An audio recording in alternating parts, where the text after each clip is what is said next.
I'm Mike Harris. I'm the chief exec of an SME called 89 Up. We're a communications consultancy. We mostly work with non-profits, and we take complicated global issues and make them digestible to citizens and consumers.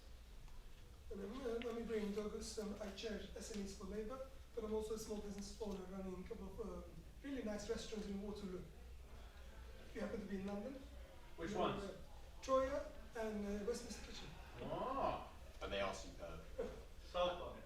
Yeah. And I was going to say, actually, a big shout out to Ibrahim for arranging what has been a pretty spectacular lineup of events.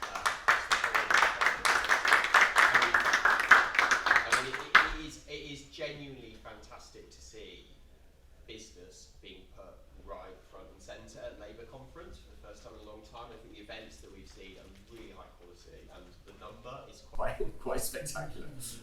So I'm going to start with an idea, and then we're going to open up the floor. And basically, it's a kind of open mic session. If you've got an idea, it's there to debate. It's there to comradely discussion amongst the people in the room. But I think what I would like to see from an incoming Labour government is a pledge not to raise corporation tax, not to raise income tax, and not to raise dividend tax. And I think as social democrats, we need to start having a conversation about the difference between income and wealth. And I think what we're starting to see is signals around potential uses of things like the land value tax or wealth taxes. Well, actually, for a lot of SMEs and a lot of entrepreneurs, income taxes and corporation taxes affect them on the day-to-day basis and have an impact on the speed at which you can grow your company. Whereas wealth taxes only hit you once you hit a certain point in the business cycle. And actually, wealth taxes are fairer, and we are getting to the point, I think, with certain income taxes. We're getting to marginal rates over 50%, and if you've got a student loan, we're getting to marginal rates approaching 60%. So I think I'd like the Labour leadership to consider what is the best balance between taxes on the wealthy, or wealth taxes, and income taxes. That's my opener.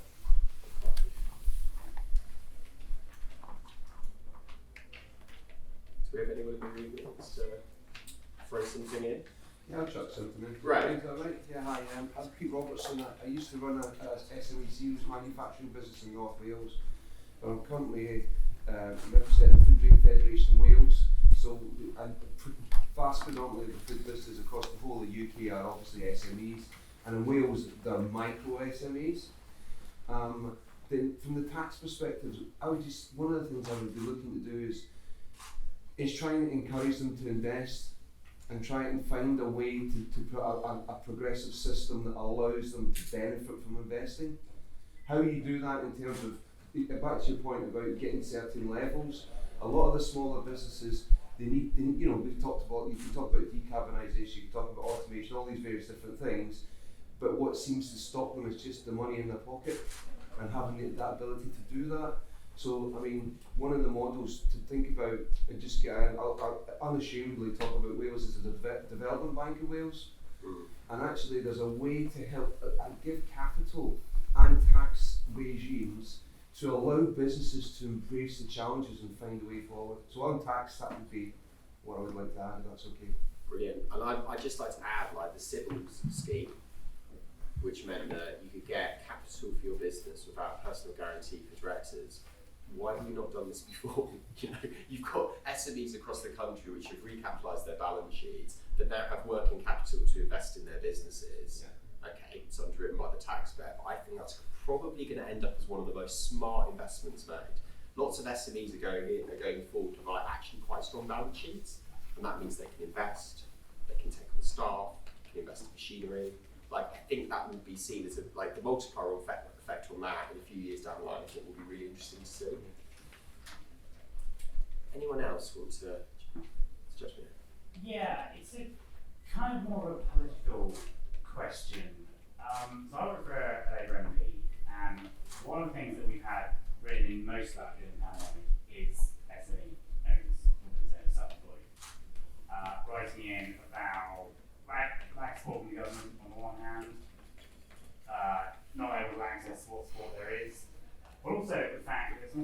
basically getting penalised twice. They're getting penalised by not getting money from the government for the loss of earnings. They're also getting penalised because the big businesses, the same thing down the road, can stay in because they've got that stuff. So I was wondering, I don't know, what do you think there is to be done to mitigate this? If actually, it's going to happen again.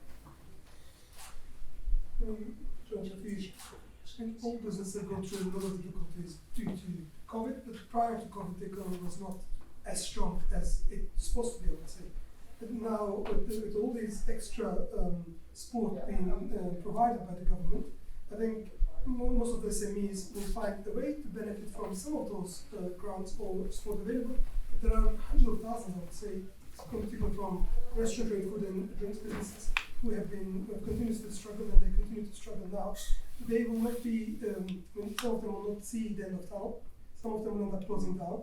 And the Labour announcements made by Rachel this morning on business rates are good. For example, this could be a starting point where we're beginning to be seen by the small business community that we actually care, and we're trying to find ways of supporting the small businesses.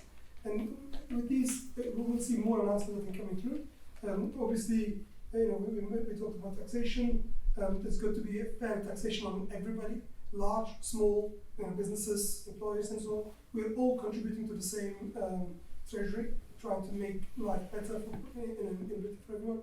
But small businesses are the backbone of our economy. There's millions of them.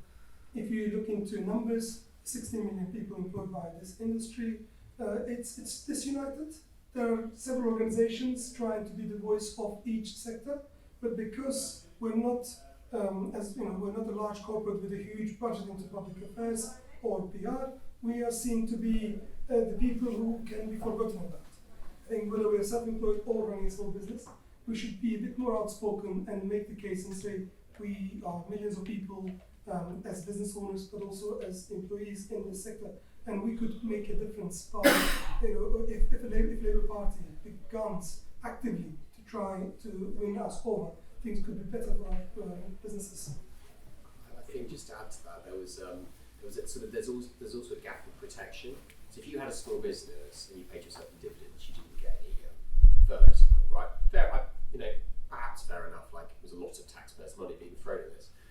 But what I would say is, you also simultaneously, you might have decided to not take any wages for 6 months to keep your business basically sparse. You don't sack any of your staff. You weren't entitled to universal credit if you had any savings. Now, those savings are there in the case that if your business goes bankrupt and you owe the VAT now, that's what your savings are there for. If you end up having to make people redundant, you are, as a company director, you're having to pay their holiday, their sick leave, quite right, but that's what that cash is there for, right? And there was that gap in certain standard universal benefits. I think a lot of self-employed people and a lot of company directors felt a little bit aggrieved that there were these sorts of gaps in the welfare state where certain people were treated one way and other people were treated other ways, especially people that took more risk, and that felt unfair. AJ from Magic. Just touching on the points that you mentioned about Rachel Reed and looking to scrap business rates, which will be fantastic news for landlords. But as a landlord myself, one of the biggest issues that we have is empty business rates, especially following the COVID situation where companies have left because of remote working and work from home. But just the empty business rates is so huge that there's no policy within any of the councils which enable any reduction in rates, and essentially closing businesses down. And that's a threat to all landlords. That's nationwide. It's horrendous. So I think this is a breath of fresh air from Rachel Reed, but it's going to be a long time before something like this is implemented. So between now and then, we've got a big issue. So we need to have something now. I hope the announcement was not just about empty units. I haven't read the full details, but I thought it was for business rates scrapped. So tenants will not be paying, landlords will not be paying. Correct, but that's business rates on all sides of businesses. But for empty rates, especially, that will obviously be beneficial for those landlords who are suffering from having no tenants. But it won't be good for high streets because but then there's no incentive for landlords to rent the premises out at a reasonable rent or cheaper rent so that they can have a tenant there. I think we've seen with the rise of government is often behind movements, technological movements that are coming, Amazon, etc., etc. Like business rates was a tax for 25 years ago, and the fact that this is only happening as a debate now shows that actually politics needs to move quicker. Silicon Valley talks about disruption. Well, we're going through a level of economic disruption we haven't seen since the Industrial Revolution. And so, if that's the case, then we need to rethink the way in which we do taxation.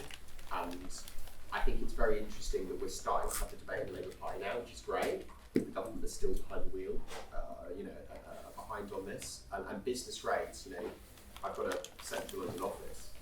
Business rates are 40% of the cost of that office. It's like, it is a lot of money. And I think unless business rates are dealt with in a more equitable way, you'll see people, I think we're going to end up with a lot of empty commercial space, basically, which will be no good for anyone, because you're going to get write-downs against valuations. So we've done business rates, we've done gaps in support for small business during the pandemic. Is there anything else that... Can I start with another topic? IR35. Yes. So I know that's something that's a hot subject right now, but especially with things like trying to get tankers delivered to petrol stations, which is a huge disaster at the moment. But from an IR35 perspective, obviously it's not going anywhere. We're looking to hopefully scrap that as well, but that may take a long time in the coming as well. So what happens between now and then, I don't know. But I employ all my staff through Agco, and we provide staffing sort of nationwide to different government departments. One of the concerns I have is that the rates that the government are paying are reducing all the time, which means that it's very difficult to try and keep contractors on, try and keep staff on. And the only way I think IR35 would work, because I think it's here to stay for the time being at least, is to raise the rates that they're paying, so that we can actually maximise how much we give to our staff. So that's a really important point that I need to make. And then there is always one, like a tier one, who takes most of the cut. There needs to be some policy which is instigated, which introduced, so that they actually, where it's a fixed amount, so that we can actually maximise what we can pay to the person that's working, the worker. I think IR35 is a really interesting example of unintended consequences. So as employers' NI has risen successively over the last 30 years, it's meant there's been a perverse incentive to take people off the books, and this is why we're now having a kind of close the loophole gap, whereas actually, basically, NI is a form of income tax, ultimately. So the tax code's getting more complicated. There's probably a debate to be had about simplification on rates, ultimately, and I think IR35 is just a sort of example where I can see the government's intention. We don't want to be incentivising people going off the books, but the tax code is now 8,000 pages or something. We are getting to the point where you need to pay accountants a lot of money in order to basically understand some of the fundamentals. So yeah, I think Labour should be looking at simplifying the way that we deal with taxes, and also thinking about is 13.8% the right level for employers' NI?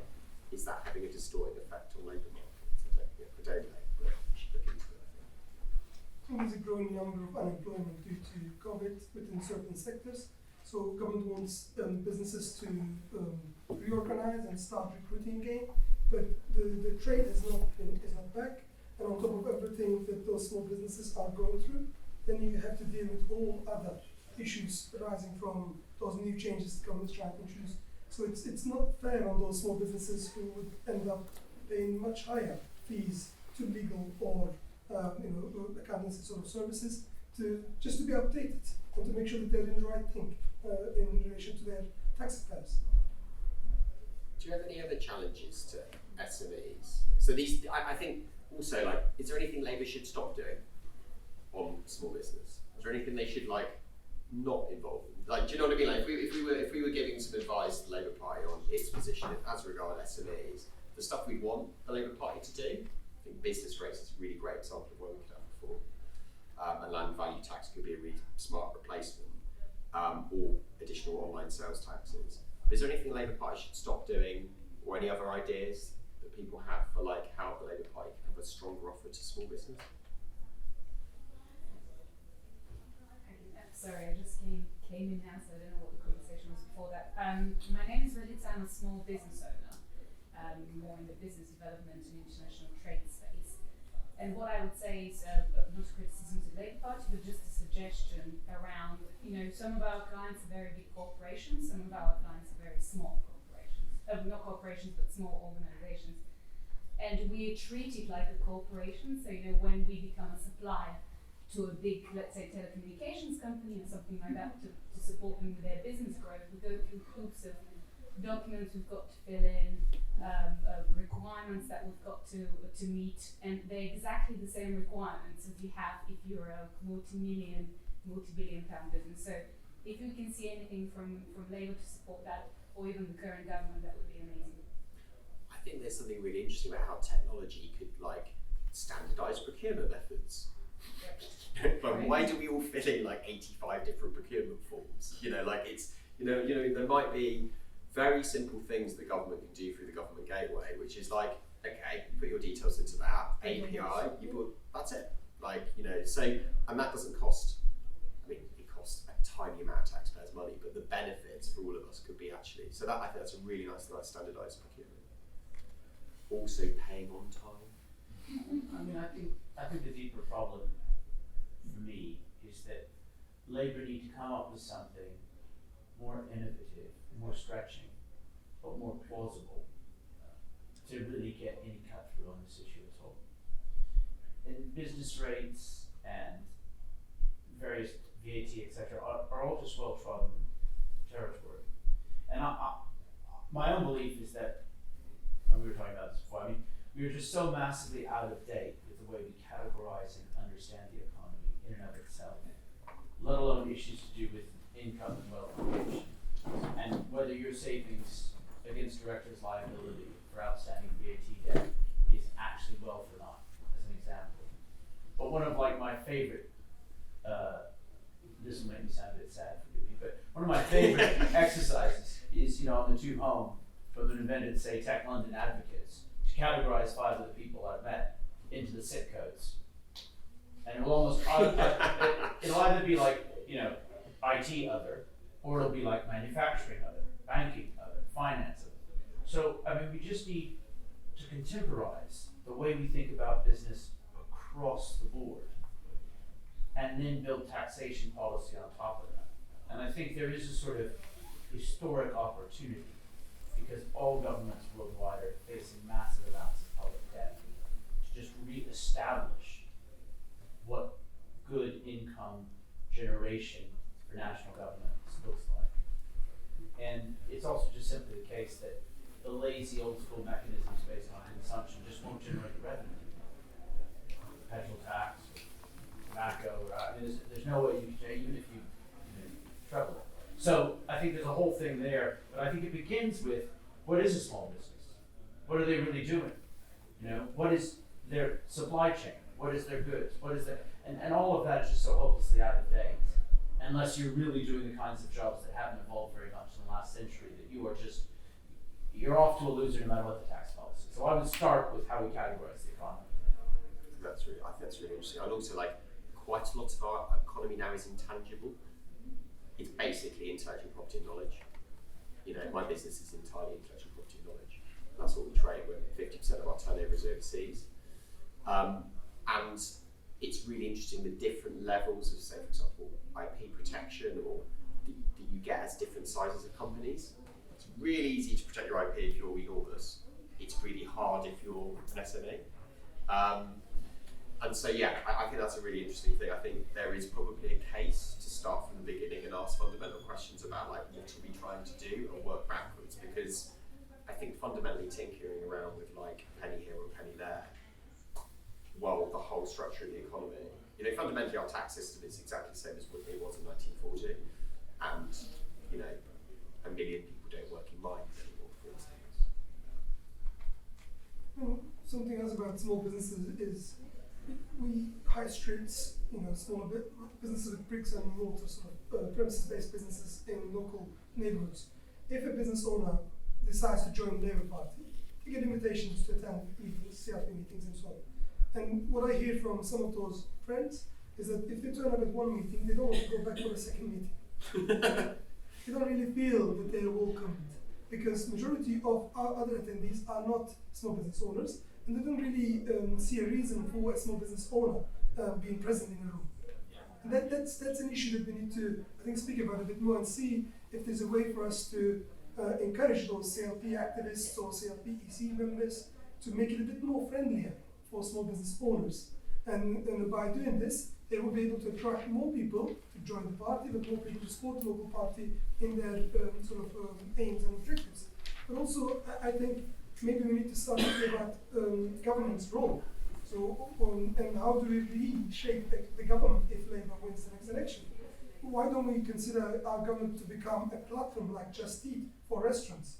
All small businesses are partners to government.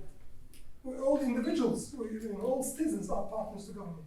We make government and the country tick by contributing, financially or in our social lives, whatever, politically and so on. But platforms like Just Eat works on a commission. So they provide the platform for the partners, in this case, restaurants and takeaways. And those restaurants and takeaways will be paying up from between 14% to 30% based on their needs or their usage of the platform. And then in return, Just Eat will provide all the orders. So it will generate an income for the business. It will create the conditions for the business to make the money and profit they want to make from the business. But in return, the business will contribute up to 35% in their in commission. So maybe overall in sort of the taxation system saying, okay, government should benefit, or the public should benefit from the success of the small business, but we have to help that small business to succeed. But if it's failing, then the person running or owning that small business is taking a huge risk. They will mortgage their property, their house, and they will put all their savings into starting up the business. There's nobody to back them up when they fail. But when they succeed, we are able to share the rewards of that business through the taxation or through the income where the government receives from the taxes. But we need to be able to encourage people to take more risk.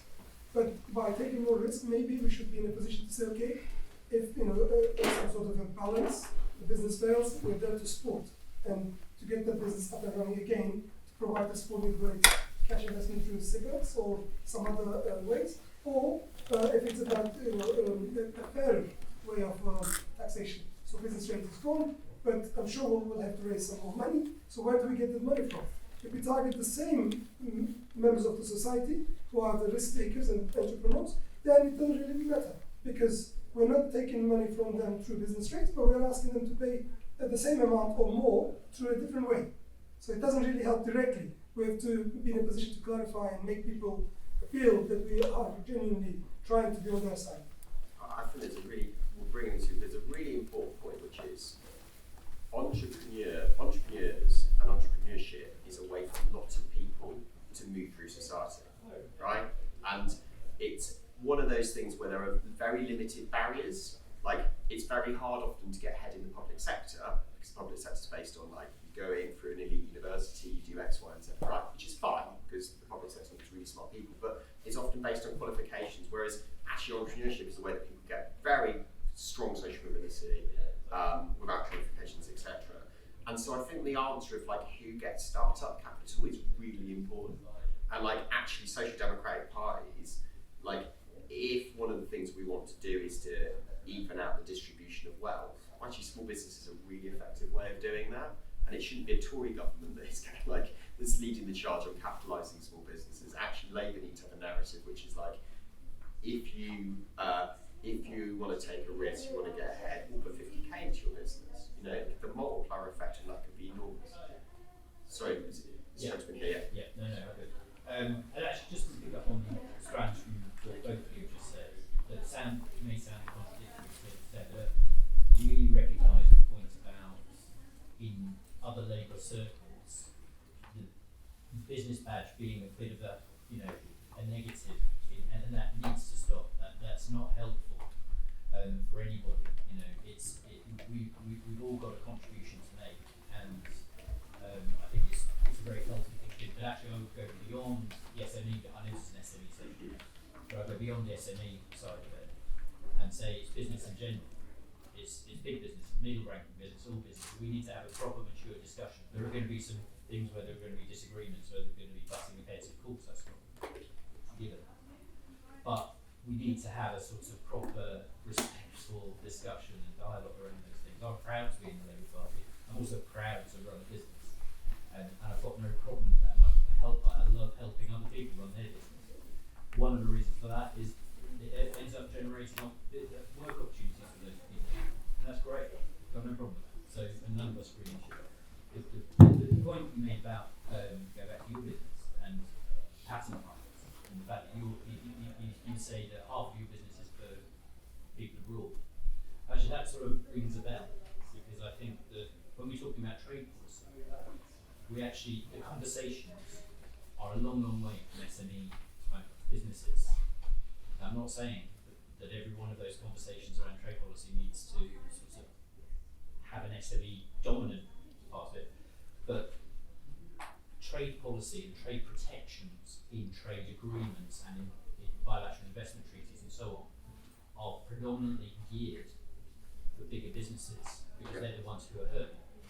The problem is the bigger businesses don't necessarily need those protections, precisely for the point you make, because they can go and look after themselves. If somebody's got a big position in Nigeria and they're Shell, you just go knock on the minister's door and say, I'm not happy. and the minister says, right, we need to make you happy.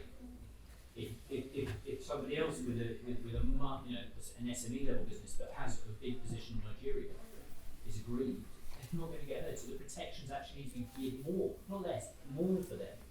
So there's a whole sort of thing around trade policy and the presence of SMEs in that as well. And I think that's really important, because we just wanted some guidance on, we deal with non-profits in Europe, do we need to charge them VAT after Brexit? Simple question. The government wouldn't provide you with that advice. I had to go and get a professional, had to get paid for someone to do it. It's actually, it's a really straightforward question. And this is the sort of stuff that the government can provide for free on the government website to make it easier for exporters. Simple questions, machine learning, automated responses. Why is it that the help that I get from a big tech company, and I search for the question that comes up, why can't the government provide me with that level of service? A lot of questions will be the same over and over again. So I think the digital agenda in government's really important as well. So there's a gentleman, Yeah, just here. I think some of Ibrahim's comments were really interesting and actually echo a lot of what we've heard from Keir in those 14,000 words. This idea of the kind of contribution economy. We're here on behalf of the Better Business Act, which is really a campaign around kind of rethinking what the role of business is in society. And I think, kind of post-financial crisis, the truth is that a lot of people haven't felt very good about business, and that's to do with kind of the failure of big business and the fallout of kind of big banks. I think now there's an opportunity to kind of rethink actually what the job of the director is and who they owe their duties to. I think, the last Labour government did a lot of this with Section 172 of the Companies Act, where you kind of owe regard to a whole list of stakeholders. The campaign that we're working on at the moment is, how do you move from a situation where you just have to pay regard to a whole bunch of different stakeholders, but ultimately you can ignore them, and often kind of big business does, to a situation where you kind of have to seek to align those interests.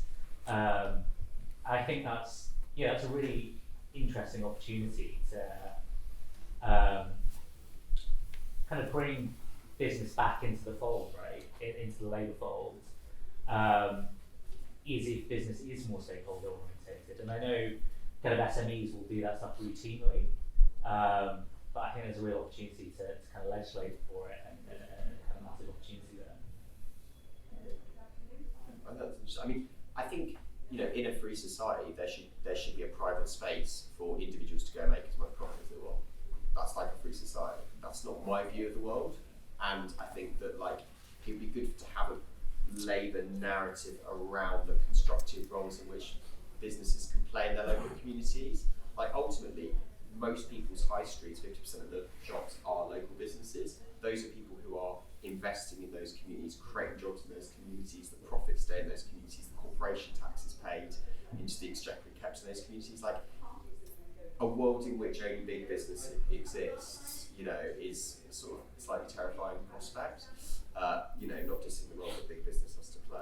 But yeah, I think we've kind of almost got to get the balance right between how do we like moderate what is essentially a private space, and that private space being quite important as well in its own right. I mean, high streets are, we talk about all the businesses, so from self-employment to one person employed business to 250 people self-employing medium-sized businesses. I mean, all those businesses are there to serve their communities, and by serving their communities, they want to generate an income to their companies, and they want to make profit from that. I mean, and as Mike said earlier, most directors or most business owners will end up taking a huge risk, maybe not being paid for months and months while they're trying to pay all those utility bills, which are constantly on rise. And now we saw what happened with the petrol.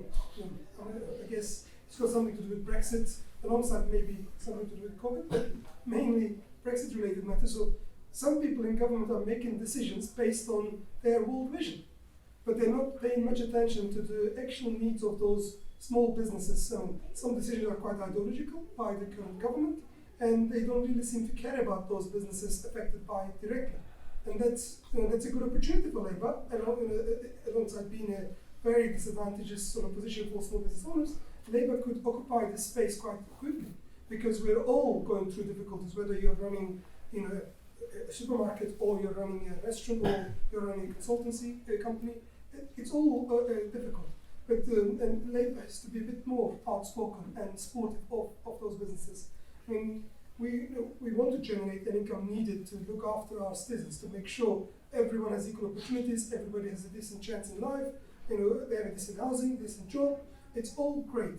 But alongside all this, we need to make sure that people who are generating this wealth through their businesses are given the support they need to do better in life and through their businesses.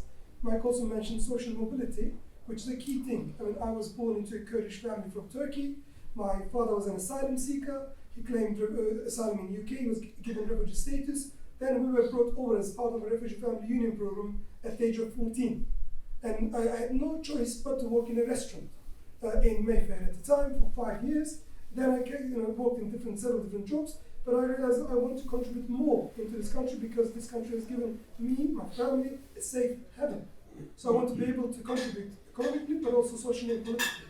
So I took a risk at the age of 23 with the help of friends and relatives. I managed to start up a small business, took over a failing business, working 7 days a week, 14, 15, 16 hours a day. We managed to turn over that business. Now it's a good business, successful business, but under COVID, it's a restaurant by Londoner, so it's very difficult. It's going through a lot of challenges now. But at this moment, you need the government to step in and say, oh, these businesses have been around for the past 15, 16 years. They've been doing so well. They've been generating an income. They've been employing 60 people. Now we should not let these businesses fail. In one way or another, whether it's the loans, whether it's grants, whether it's doing something big to bring people into London, central London, or central Manchester, or central wherever. But we don't see this from the government. So we have a lot of other campaigns. In some of those campaigns, we have regular meetings with the business secretary or business ministers, and you don't really feel they understand the problems business owners are going through. And Labour cares more. Labour Front Bench cares more about those businesses and business owners and people working in those businesses. But when it comes to policy, when it comes to being brave enough to say, we want to help you to do better in business, we want you to make more profit. That word in itself is seen to be a word that we are trying to avoid using. But without making profit, business won't survive, people won't be employed, so it's just catch-22 sort of thing. It's also, if you work for a profitable business, it's nicer than working for a marginal business. Like, just on a very basic level, I've worked for an organisation which was marginal, I've worked for a profitable business. The profitable business tends to look after its staff, invest in its staff, train its staff. Like we shouldn't see these as like mutually incomprehensible from social democracy.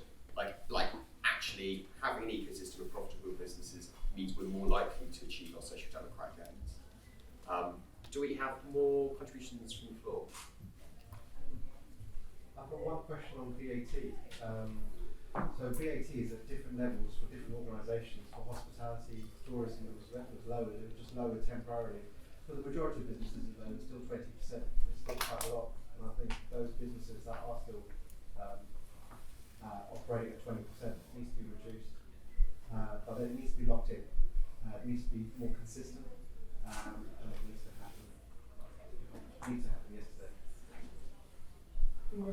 When we involved in a campaign with UK Hospitality, we wanted to be fixed at 12.5% permanently. I mean, but obviously Treasury may not be interested in this because they would need to recover a lot of investment they have made. But we're campaigning for 12.5% permanent VAT for hospitality industry mainly. So for your business, I think we can increase it to 22%. So very we need to be on the same level field, playing field, I think. I think, but again, I think it's like what the Labour Party should be doing is saying how much tax do you want to raise, how do we raise it? There might be a case that in fact needs to be 25%. It's a consumption tax. You only pay what you consume, you know, with exceptions for things like food, etc. But you know that might be where we go. But the trade is therefore that we're not increasing corporation tax, or the trade might be we have more welfare taxes and lower VAT. But like I think the conversation about having a blank sheet of paper and working out what we're trying to actually achieve. The biggest challenge we've got is not differentials in income. They're quite they are big, but actually they in the last 20 years they've tended to actually stay fairly similar. The gap between the bottom and the top, the big gap is wealth, and this is I think you know where you get enormous concentrations of wealth, you get a situation like you have in Russia, where you have a series of oligarchs who have not challengeable power. And my concern is in a society where you have basically a group of people who can pass wealth down generation after generation after generation. Is that going to create a healthy society, or is that going to create one where there's very big vested interests? In December 2008, VAT was temporarily dropped from 17.5% to 15%. That really helped quite a few businesses. Yeah. So even if we had a temporary drop from 20% back lower for a short time, will actually certainly help those businesses. And also, I think there's a question: do we want our economy to stay in the slow lane? Like you know, in the last 20, you know, since 2008, economic growth has been at best lackluster. You know, we used to get 2.5% a year, which means that 2.5% inflation, you've got 5% more cash each year going into government coffers. Like that means you can make tangible improvements to public services. What is the thing that speeds up the economy? And I think those are the sort of questions I want the Labour Party to be asking. How can we unlock the economy? Because higher growth means more money for the public sector. It means more money for redistribution. It means we don't have to do a universal credit cut. It means that poor families get a fair deal. But it's got to be that way around. I want the Labour Party to say economic growth is good, and we're going to make more of it happen.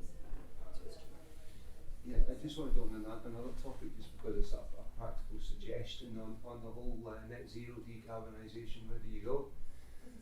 A lot of the businesses we talk to, whether it's the regulation or just what are the alternatives, there's a danger that if a certain business talks to a certain consultant, they're going to get a certain answer.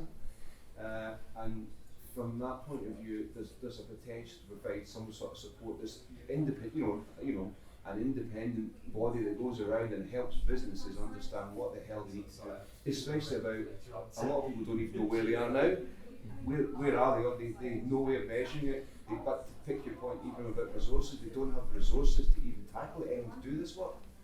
So I think that would itself move things along, because at the moment it's still very much about how we're going to move forward. So just thought I'd throw that in. After this meeting, we've got another meeting where we're launching a report And as part of the report, opinion polling company, research company, through Chris Curtis, we've been asking similar questions to the businesses saying, what do you think of this? Because resources are not there. People are not prepared. And they've gone through a huge disruption to their businesses and lives through COVID. So now they're just like coming out of it, and we have a few years left to get to net zero carbon emissions. But it's not going to be easy for small businesses unless through local authorities, government starts investing or providing the ways for each sector to tackle or to deal with the net zero carbon. If you stay, if you can stay after this, I think that report could be helpful as well. We've gone carbon neutral by offsetting our total carbon emissions, which means making choices like no flying. You've got a business meeting in Brussels or Paris, you get a Eurostar. You know, like, I mean, these aren't massive systematic changes, but they're small changes and they've added up, and we've gone closer to carbon neutral. But like, it will be a very big challenge for British industry, and I think one thing that's really key is that the transition's got to be fair. So what we don't want is what happened in the 1980s, where a lot of communities were left behind. You know, the biggest Boris Johnson's joke about, you know, Mrs. Thatcher was one of the great climate heroes of the, you know, we can't have an unfair transition, and that means there is going to be a big role for government to play in that transition. And actually, net zero has massive potential for the UK. Like, we could be building wind farms here. We could be training people to do retrofits of boilers. You know, we could be building more electric vehicles. We could be building more batteries. Like, there is a massive economic potential. There's a massive economic upside. Also, fundamentally, once our energy supply is renewable, we're no longer, our balance of payments deficit is fueled by the fact that we have to import gas and oil. Get rid of that, suddenly our balance of payments deficit falls. You know, like, there are genuinely massive benefits from moving to net zero. But I think the big thing is it's not going to happen without carbon investment. There's just absolutely no way it's going to happen without carbon.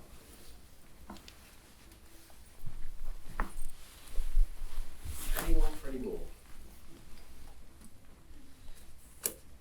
I just have a last challenging question. Is Keir Starmer more open for business than Jeremy Corbyn in terms of how it's viewed, let's say, on TV, rather than what realistically these two people believe? And the reason why I'm asking this is because I also attend Conservative Party conference, and because of the work that we do, we've got to be close to the Conservative Party as well. And one of the things that they do well is, you know, superfluous and superficial, but they're good at PR and saying, you know, we support small businesses. If you want to keep your job, vote Conservative. So when it comes to voting itself, the Conservative Party sometimes gets a lot of the small businesses votes just because of pure PR. So I'd be, you know, interested to see the Labour Party being a bit more vocal about the support they have for small businesses as well. But yeah, is Keir Starmer more open for business than Jeremy Corbyn? 100%. I mean, it was great to see in Keir's sort of long piece about what he stands for, a very clear reference about business in the opening, in literally the executive summary. It's like the first thing he talks about is like, business is important and we will protect business. Like, we haven't had that rhetoric from a Labour leader since probably Gordon Brown.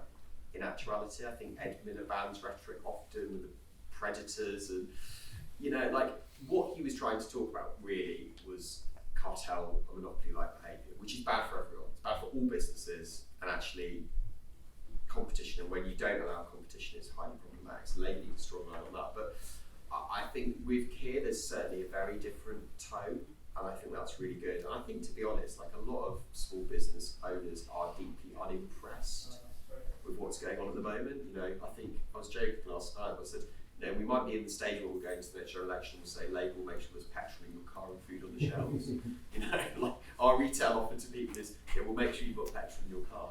And I sort of think that the Tories, with breaking promises on tax, I think it was the right thing to do, actually raising tax on social care, but they broke a promise. You know, the support for small business wasn't in place during the pandemic. A lot of small business owners found themselves excluded. A lot of people feel the Tories are very close to big business, and actually actually don't listen enough to small business. Like, there's a narrative we can tell, which is, if you run a small or medium-sized enterprise, we will unlock your potential, we'll unlock economic growth, and we'll make Britain a fairer society. And like, I just think if Labour went on a very assertive, on the front foot, saying, we're going to help business, I genuinely think those 6 million small business owners are actually up for grab as an electoral bloc.